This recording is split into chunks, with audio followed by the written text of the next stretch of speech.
అనంతపురం నగర కాంగ్రెస్ పార్టీ ఆధ్వర్యంలో Shri షాలిదాదా Gandhi Anantapuram urban incharge ఆధ్వర్యంలో ఏఐసీసీ పిలుపు మేరకు స్థానిక టవర్ క్లాక్ వద్ద ఓట్ చోర్ గద్దె దిగు వాట్ చోర్ గద్దె చోడే అనే నినాదంతో బీజేపీ రాజ్యాంగ వ్యతిరేక అధికారం ఓటు దొంగ గద్దె దిగు కార్యక్రమానికి మద్దతుగా సంతకాల సేకరణ.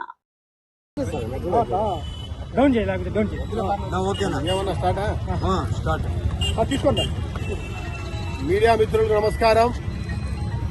ఈరోజు దేశవ్యాప్తంగా కాంగ్రెస్ పార్టీ రాహుల్ గాంధీ గారు, అదేవిధంగా ఏఐసీసీ అధ్యక్షులు మల్లికార్జున ఖర్గే గారు, రాహుల్ గాంధీ గారు, కాంగ్రెస్ పార్టీ యావత్ మొత్తం ఇండియా కూటమి మొత్తం కూడా ఈరోజు యావత్ భారతదేశంలో ఓట్ల చోరీ ఏ రకంగా జరిగింది, నరేంద్ర మోడీ కేడీ మోడీ ప్రభుత్వం గత 3 దశాబ్దాలుగా అంటే 3 సార్లు ఎలక్షన్లలో వీడు ఏ రకంగా ఓట్ల చోరీకి పాల్పడ్డారని చెప్పేసి బాంబుల మీద బాంబులు పేల్చడం జరుగుతోంది. ప్రతిపక్షంలో ఉండు రాహుల్ గాంధీ గారు యావత్ దేశవ్యాప్తంగా నోట్ల చోరీ పైన గళం విప్పుతూ ప్రజలను చైతన్యపరుస్తూ ఈరోజు బీహార్ లో కూడా కొన్ని 50 లక్షల ఓట్లు ఈరోజు గల్లంతు కావడం జరిగింది.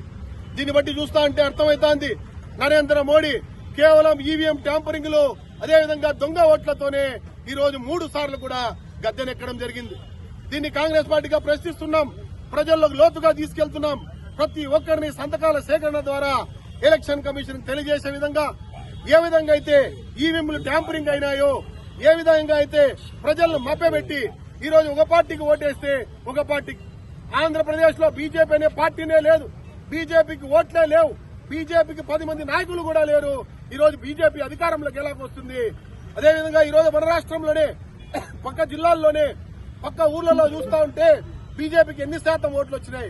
ఇంతకుముందు 100-200 బీజేపీ నాయకులకు ఓట్లు వస్తే ఈరోజు వేల సంఖ్యలో బీజేపీ ఎంపీలు ఎమ్మెల్యేలు గెలుచుకోవడం జరుగుతోంది. దీన్ని బట్టి చూస్తే అర్థమవుతోంది బీజేపీ ఎన్ని ఓట్లకు చోరీకి పాల్పడుతోందో. 3 సార్లు నరేంద్ర మోడీ ప్రభుత్వం కేంద్రంలో అధికారం చెలాయిస్తోందంటే కేవలం దొంగ ఓట్లతోనే అధికారం చేస్తున్నారు. ఈ దొంగ ఓట్లకు స్వస్తి చెప్పాల్సిన అవసరం ఉంది. రాహుల్ గాంధీ గారి నేతృత్వంలో కేంద్రంలో నుంచి రాష్ట్రం వరకు ప్రతి ఒక్కరూ గ్రామాన వాడవాడల బూతుకి కూడా ఈరోజు కాంగ్రెస్ పార్టీ సైనికులుగా ముందుకెళ్తూ దొంగ ఓట్లు ఎన్నున్నాయి, దొంగ ఓట్ల పైన ప్రజల అభిప్రాయం ఎలా ఉంది, ఈరోజు ప్రతి ఒక్కరు కూడా చెప్తున్నారు. ఈ రాష్ట్రంలో ఏ ఓటేసినా ప్రతి ఒక్క మహిళ, ప్రతి ఒక్క నాయకుడు, ప్రతి ఒక్క చిన్న చితక ప్రతి ఒక్కరు కూడా ఇది వ్యాపారస్తులు కానివ్వండి, నరేంద్ర మోడీ ప్రభుత్వం మళ్ళా ఎలా వచ్చింది? రాదనుకున్నామే, రాహుల్ గాంధీ గారు ప్రధాని అవుతారు అనుకున్నాం. మేమందరం కూడా కాంగ్రెస్ పార్టీ ఇండియా కూటమికి ఓట్లు వేసినాం.